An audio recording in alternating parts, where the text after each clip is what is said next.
ഇന്ന് കേരളത്തിൽ രണ്ട് വലിയ ആഘോഷങ്ങൾ കഴിഞ്ഞിരിക്കുകയാണല്ലോ, ഓണവും നബിദിനവും. രണ്ട് ആഘോഷങ്ങളിലും എല്ലാ വിഭാഗം ജനങ്ങളും ഒരുപോലെ പങ്കെടുത്തിട്ടുണ്ട്. മുസ്ലിങ്ങളും ഹിന്ദുക്കളും ക്രിസ്ത്യാനികളും ഒരുപോലെ പങ്കെടുക്കാൻ സാധിച്ചിട്ടുണ്ട്.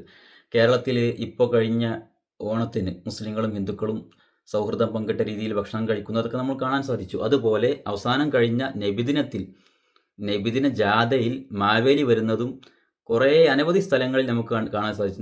മാവേലി വരുന്നു, മാവേലി ജാഥയിൽ അവരോടൊപ്പം സഞ്ചരിക്കുന്നു, അവർക്കിടയിൽ സൗഹൃദം പങ്കിടുന്നു, കുട്ടികളോട് കുശലം പറയുന്നു. ഇതൊക്കെ കേരളത്തിൻ്റെ ഒരു വർഗീയത ഇല്ലാത്ത ഒരു സംസ്ഥാനമായിട്ട് നമുക്ക് ഇന്നും വളരെ സന്തോഷത്തോടെ നമുക്ക് ഓർക്കാൻ സാധിക്കുന്ന ഒരു സംഭവമാണ്.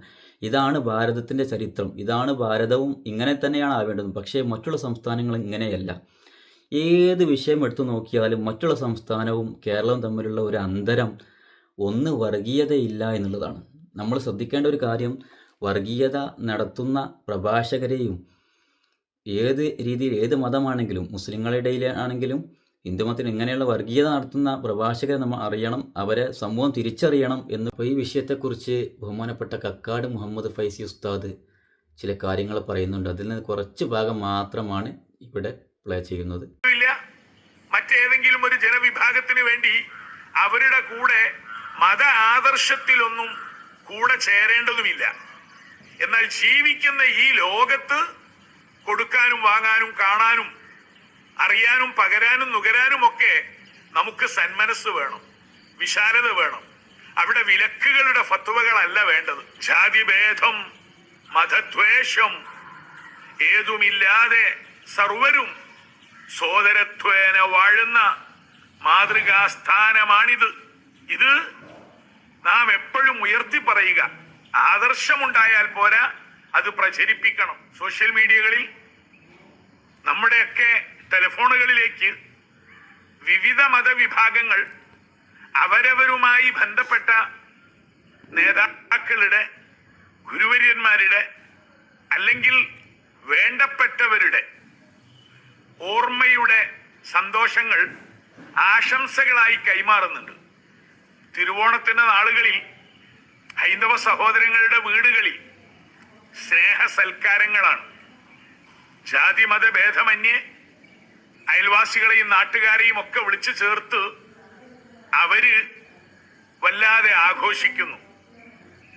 മറ്റ് മതവിഭാഗക്കാരെയും സ്നേഹത്തോടെ പങ്കാളികളായി ക്ഷണിക്കുന്നു, പോകുന്നു, സ്നേഹം നൽകുന്നു, പകരുന്നു. ഇത് നമ്മുടെ മലബാറിന്റെ, കേരളത്തിന്റെ, ഇന്ത്യയുടെ ഒക്കെ പൈതൃകമാണ്. കൊടുത്തും വാങ്ങിയും നുകർന്നും പകർന്നും സൗഹാർദ്ദത്തെ, സ്നേഹത്തെ പങ്കുവെക്കുന്നു. ഒരു ബഹുസ്വര സമൂഹത്തിൽ എല്ലാവരും ജീവിക്കുന്നത് ഒരേ ആകാശ പന്തലിനു താഴെ, ഒരേ നിരത്തിലൂടെ നടന്ന്, ഒരേ കിണറിൽ നിന്ന് വെള്ളം കോരി കുടിച്ച്, ഒരേ ഗവൺമെന്റിന്റെ ആശ്രിതരായി, എല്ലാം സൗഹാർദ്ദത്തിന്റെ പൂത്തുലഞ്ഞു നിൽക്കുന്ന ഒരുമയുടെ കാഴ്ചകളാണ്. ഇതൊരു ഓണത്തിൻ്റെ സൗഹൃദത്തിൻ്റെ ഒരു ചിത്രം തന്നെയാണ്. പൂക്കളവും അതുപോലെ മാവേലിയുണ്ട്. ഓണത്തിന് മാത്രമല്ല, കുട്ടികൾക്ക് ജാഥക്കുള്ള സ്വീകരണ പരിപാടി, അതിന് വെള്ളം കൊടുക്കുന്നുണ്ട്. മറ്റൊരു ഓണത്തിന് മാവേലി വരികയാണ്. ഓണത്തിൻ്റെ മാവേലി നബിദിന ജാഥയിൽ വരികയാണ്. കുട്ടികൾക്കുള്ള ഭക്ഷണം കൊടുക്കുന്നു. അങ്ങനെ ഇത് ഒരു കേരളത്തിൻ്റെ ഒരു വല്ലാത്തൊരു ചിത്രമാണ്. നമ്മുടെ ഐക്യത്തിൻ്റെ ഒരുമയുടെ ഒരു ചിത്രമാണ് ഇതൊക്കെ നൽകുന്നത്. ഇതാണ് ഭാരതത്തിൻ്റെ പഴയകാല അവസ്ഥയും ഇങ്ങനെയായിരുന്നു എന്ന് നോക്കിയിട്ടാവണം നിയമങ്ങളെ പറയാൻ എന്നുകൂടെ സാന്ദർഭികമായി അറിയിക്കുകയാണ്. ഇതിനെ പറ്റിയാണ് നമ്മുടെ കക്കാട് ഉസ്താദ് നമ്മോട് പറഞ്ഞത്. മറ്റൊന്നൊരു കുട്ടികൾക്കുള്ള ഭക്ഷണം, ദർസിലെ കുട്ടികൾക്കുള്ള ഭക്ഷണം നൽകുകയാണ്. അതും ഈ ഒരു സാന്ദർഭികമായിട്ടുണ്ടായ സംഭവമാണ്. അപ്പോൾ ഓണസദ്യയാണ് നൽകുന്നത്, ആ ഭക്ഷണമാണ് കുട്ടികൾ കഴിക്കുന്നത്. ഇതുപോലെയാണ് കേരളത്തിൻ്റെ ഒരവസ്ഥ എന്ന് കൂടി സാന്ദർഭികമായി അറിയിക്കുകയാണ്.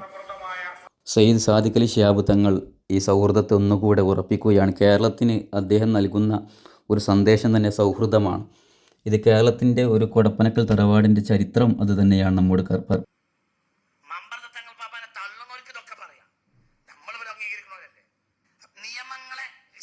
നിയമങ്ങളെ പഠിച്ച് മനസ്സിലാക്കണം. ഒരു ഭക്ഷണം ഉണ്ടാക്കാൻ അങ്ങോട്ടും ഇങ്ങോട്ടും ഉണ്ടാക്കരുത്. നമ്മുടെ വീടുകളിലൊക്കെ പഴയ കാലത്ത് ഭക്ഷണം ഉണ്ടാക്കാൻ സാധാരണ സാധാരണ ഹിന്ദു സ്ത്രീകൾ ഉണ്ടാവാറില്ലേ? പുതിയ പുതിയ രീതികൾ ഉണ്ടാകരുത്. ഇവിടെ ഹിന്ദുക്കളും മുസ്ലിമുകളൊക്കെ ഏകോദര സഹോദരങ്ങളായി ആയിരക്കണക്കായ കൊല്ലങ്ങളായി ജീവിച്ചു വന്നിട്ടുണ്ട്. അന്ന് അവര് കാണിച്ച നിയമം ഇപ്പൊ നമ്മളെ പെണ്ണുങ്ങളും ആണുങ്ങളും ഒക്കെ അവര് അങ്ങോട്ടൊക്കെ വീടുകളിൽ സഹകരിക്കും. ഇങ്ങനെ ചോദ്യം ഉണ്ടോ? ഓണഭക്ഷണം കഴിക്കാൻ പാടുണ്ടോ? അതെന്താ ചോദ്യം? എങ്ങായി മനുഷ്യന് ആർക്കാ പള്ളി പൈസ ഒഴുകൊക്കെ കൊടുക്കണം എന്നല്ല, എന്താ പള്ളി പൈസ ഒഴുകൊക്കെ കൊടുക്കണം? എനിക്ക് കോഴി അറുത്ത് തരുന്നതിനേക്കാൾ ചിലപ്പോ കൂലി കിട്ടൽ ആർക്കായിരിക്കും? പറയടും എന്തിനാണ് പഠിക്കണത്? രാമന്റെ മാന കൊടുക്കലായിരിക്കും. ആ സാധുവായ കുട്ടിയുടെ വീട്ടിൽ അങ്ങനത്തെ ഒരു ഭക്ഷണം ഉണ്ടല്ലോ, അത് അള്ളാന്റെ സൃഷ്ടിയല്ലേ.